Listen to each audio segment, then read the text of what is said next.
time. Well, Congressman Pete Hoekstra says Congress was well aware of the enhanced interrogation technique since 2002. Good morning to you, Congressman.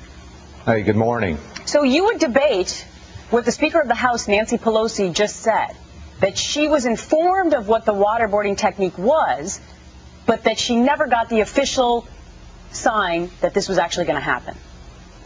Well, I think the interesting thing here, this doesn't have to be a debate. The documents exist. The records of the meetings exist. We've asked for those. The CIA has been very slow in giving us that information. We now need to just make sure that none of the documents that document exactly what has happened and how Congress was briefed after 2002. We just need to make sure that none of those documents now appear to be missing or that any of those documents are destroyed. Wow, you think, well, that would be the Speaker that would be interesting to get rid of documents that would show that she said something in there and knew about it. In fact, Porter Goss, who would then later become the CIA director, said Congressman Speaker Pelosi knew exactly what was going on. In fact, she worried the CIA wasn't doing enough. Well, again, Brian, that information is out there since we now have this dispute that some people have forgotten, or maybe they weren't paying attention when they were in these meetings.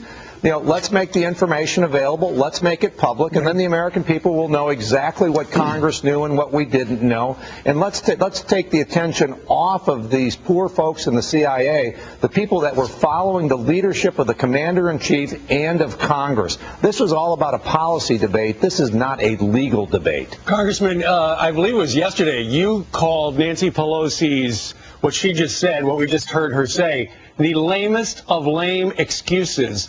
And in fact, you point out that if she really had a problem, she could have gone to a bunch of different people to have stopped it.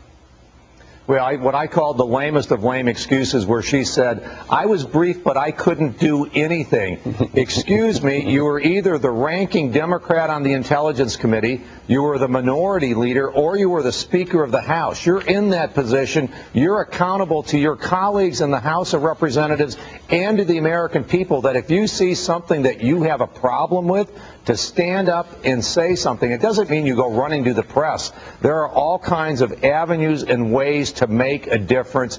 It appears that she didn't use any of them. Congressman, before we let you run, I want to go back to what you first said. Are you saying that there are going to be missing documents? I sure hope not. We're going to be writing a letter to the Director of National Intelligence. I'm going to be calling him this morning.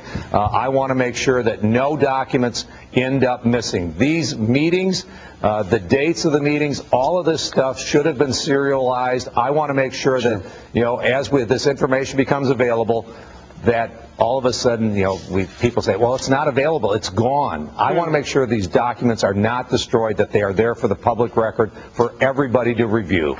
All right. Congressman Peter Hoekstra today joining us from Grand Rapids, Michigan. Sir, thank you very much for your perspective.